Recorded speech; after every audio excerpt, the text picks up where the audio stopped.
Welcome to the Smarter SMSF podcast, the show where we discuss the latest insights, ideas and strategies with self-managed super funds, all designed to help make smarter decisions and equip you to be at the top of your game. I'm your host, Aaron Dunn.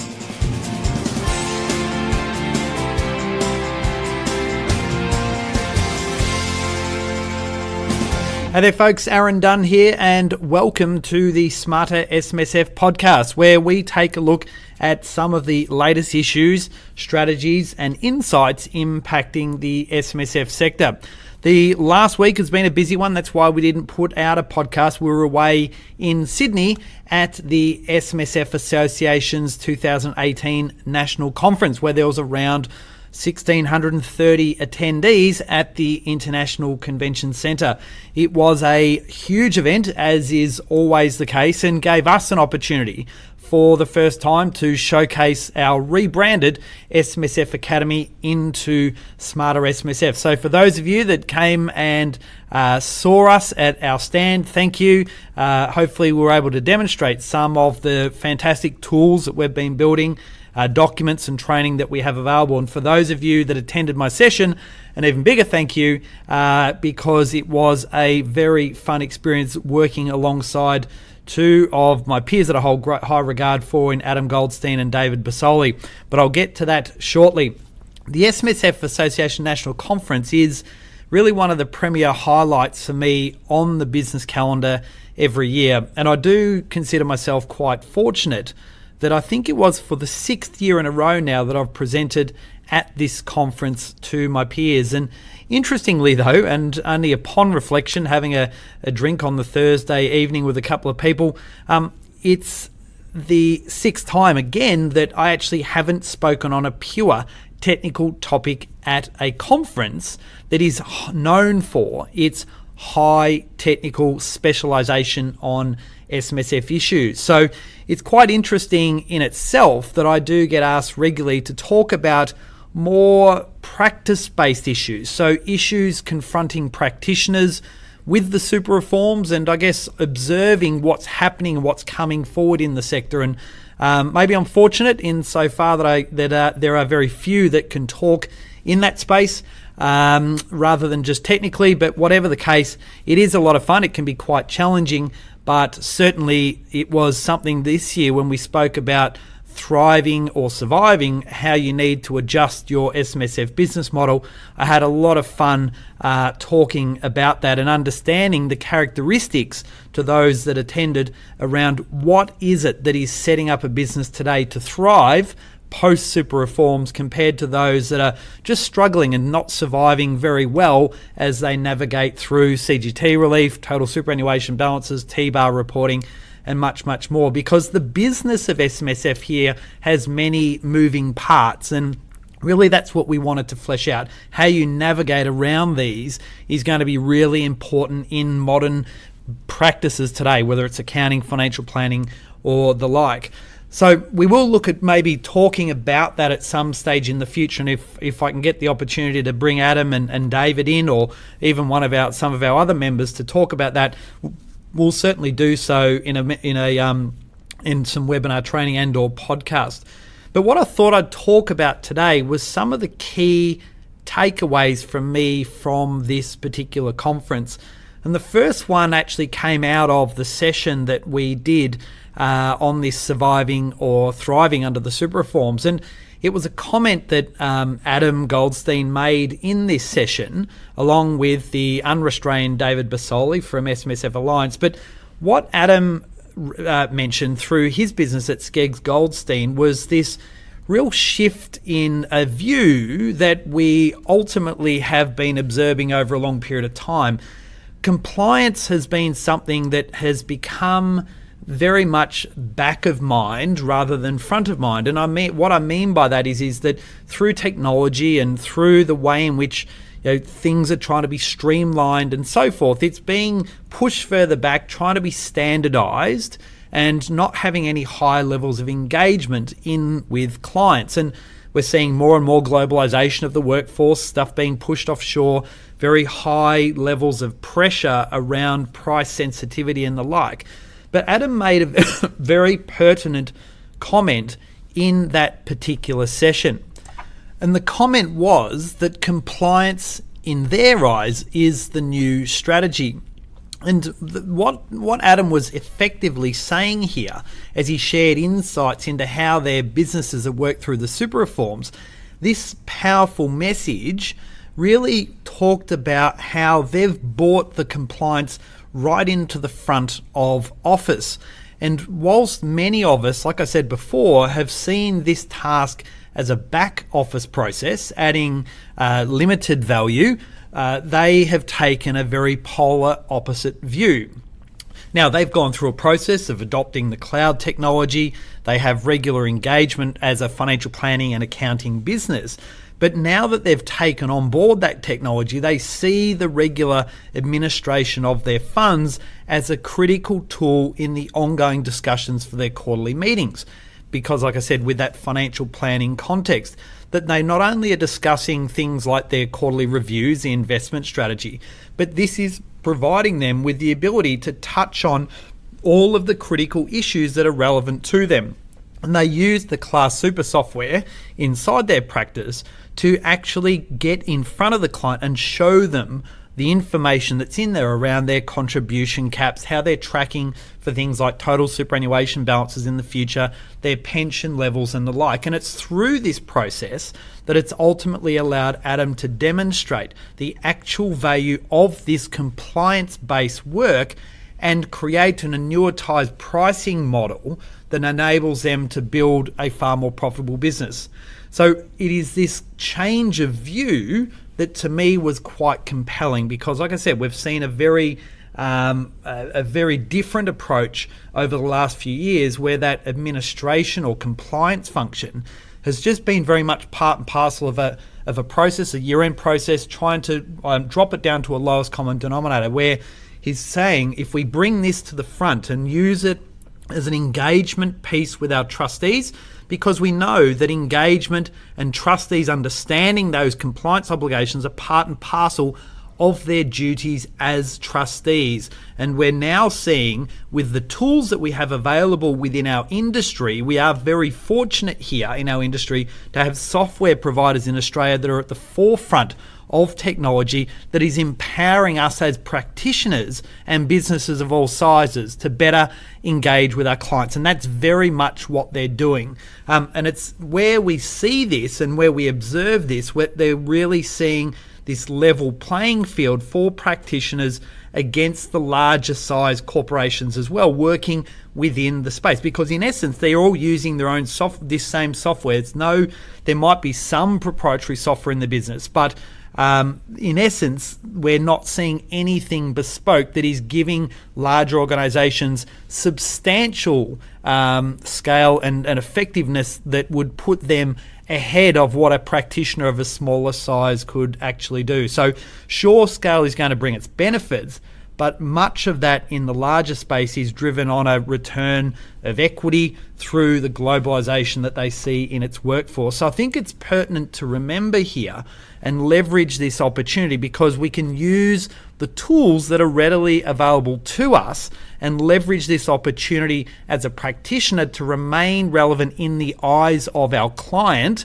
because that's what we ultimately want to do, is manage that relationship as we trek through the reforms, but using the power of the software and making sure we switch it around, that compliance is really really at the forefront of the conversations that we're having with our clients, to not only enable them to understand the responsibilities, but actually drive strategy and conversation that we have with them as well. The other thing that was quite obvious from the conference, as we were now 12 months beyond when these changes first came about, and we spoke about it at the 2017 National Conference, is you just got a sense that as an audience, they were far more prepared around what was happening with the reform. So in essence, progress had been made, but in reality, there were still many unresolved issues. And I guess you could call it, there's still a lot of mess to be cleaned up. So as I said, 12 months ago, we kind of felt like a bit like deer in headlights with the 1 July 2017 date fast approaching,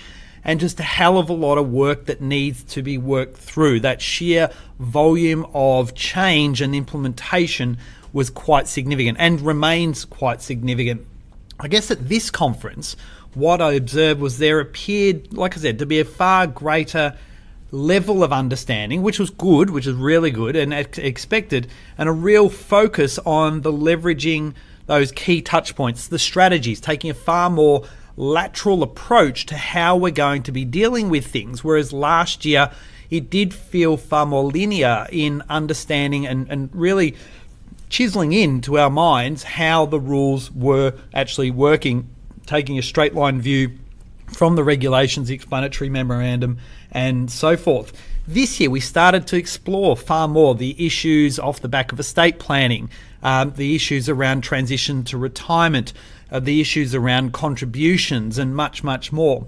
However, what was apparent is there are still many sessions as we work through that there continued to be examples of unresolved matters or issues where we needed more guidance or clarity from the regulator. An example was, I know with the TRIS, which Tim Miller spoke about on day one, was we did have situations where literally 2 days before the conference, we're seeing Treasury come out and finally look to amend the regulations around reversionaries and death benefits where that individual was in receipt of a transition to retirement income stream. We have further issues around total superannuation balances with LRBAs. We had questions that are unresolved and needed some clarity. I know Graham Colley's session around CGT relief was just but one other matter as well. So it's these things that we really need to get further and further and further in. And I know everyone is working at a rapid rate, but it's these types of things that we need to make sure as an industry we continue to push forward and make sure that the regulators and the policymakers provide us with that further guidance and change where necessary and in a timely manner. And whilst on the topic of regulator, the other one that I thought was quite interesting was around the transfer balance account reporting. And whilst it's good to hear from the regulator regarding an update on the transfer balance account reporting requirements, I do hold some fear as to the ATO's current views. Now, the reason why I say this is that Casey McFarlane in her session set out, I guess, what you'd call the ATO's aspirations of the ATO for SMSFs as we move into a more digitised approach. And that certainly is something that should be highly commended as we move through from what at the moment is a very simplistic approach to dealing with transfer balance account reporting.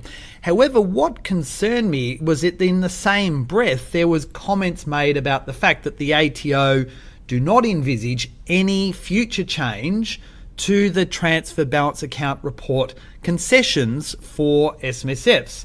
So to me, whilst it provides a level of certainty to the SMSF sector around that reporting timeframe, it gives me a sense though that the scope is so broad here that by trying to cater for everyone, that they're not actually really catering well for anyone. And what I mean by that is that we end up in a situation where we had this aspirational approach that was spoken about inside the session, but by the same token, really saying, well, no, nothing's going to change. So how do we, as a profession, look to and support the aspirations of a more digitised approach if there's at the same time, a comment made that, in essence, nothing's going to change in the future? And that's the bit that I found quite confusing in the messaging there.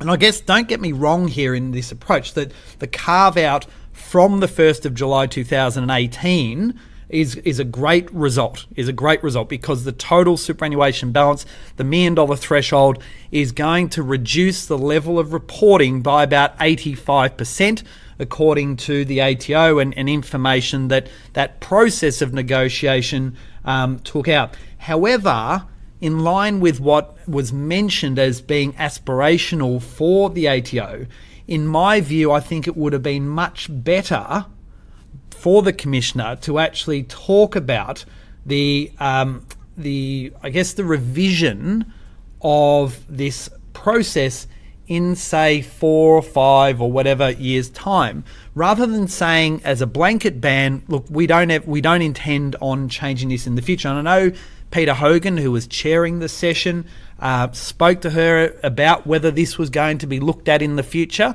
and there was a sense that it was clear that there was the intention was that there's going to be no reference to that at any to give that level of certainty. And whilst that is understood that that's the case and it's there to provide the certainty, in my view, it would have been much better to talk about this and say, look, for right now, the systems and the way in which we're going to implement, we're not going to be changing this in any way, shape or form in the foreseeable future.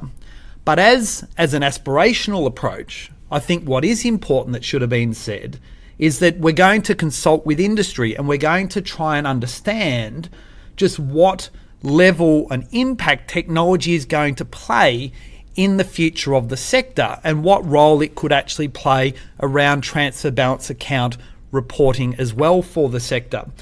Because to me, when we think about the cloud technology, the fact that, we're more than a third of all funds now inside the SMSF sector is using technology. We could be looking at things like blockchain having influence in the future.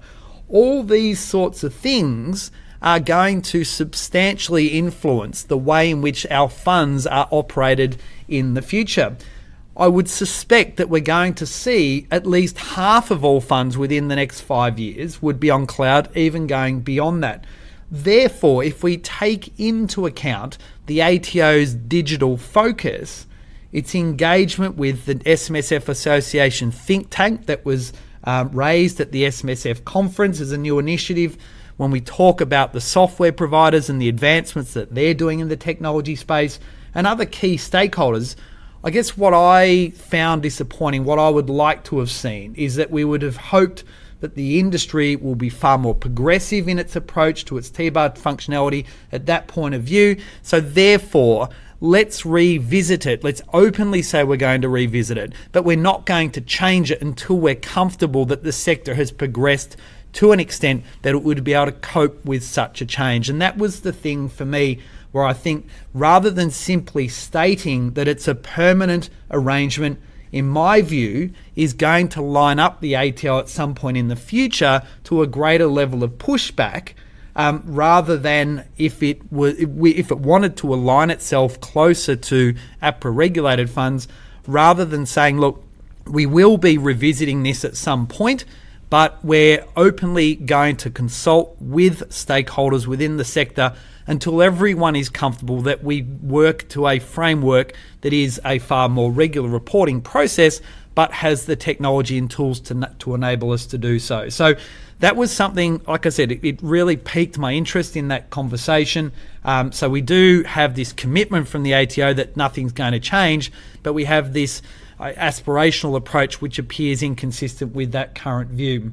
So I guess I'll watch on with keen interest with the think tank initiative that the SMSF Association spoke about and raised. John Moroney spoke about initially at the conference, that will enable the industry for the first time to get real insights into the sector. And I think for too long we've relied on the ATO statistical summary, which whilst it is highly valuable in what it doesn't really drill down and give us a true reflection of the activities throughout the year of a fund. And with big data coming in from BGL and Class and Heffron and the like as part of this initiative, is going to allow us to understand significant patterns in trustee and member behaviour, the way in which contributions come in, benefit payments come out, and much, much more to help the sector better advocate for its members and ultimately retirement outcomes through self-managed super funds. And for that,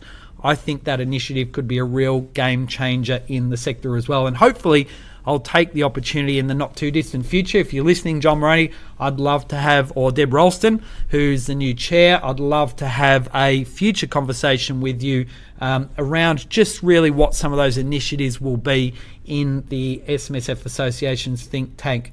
So the theme in this year's conference was beyond, to look beyond today and to think about the future. And for me, beyond provides significant opportunities for a practitioner working within the SMSF space. But as I said in my presentation, it comes with a preparedness to change, to learn and to continue to grow. And for those that do, I certainly believe that there are prosperous times ahead. So if you went to the SMSF conference, I'd love to hear some of your key insights, what you thought was great as well. Thank you for listening to this week's SMSF podcast, and I look forward to you joining me next week. Take care and bye for now. Thanks for joining me today on the Smarter SMSF podcast. That was a smart move. If you'd like to find out more about today's topic, you can add a comment either at our website, smartersmsf.com, via our Facebook page, or using our Twitter handle @SmarterSMSF.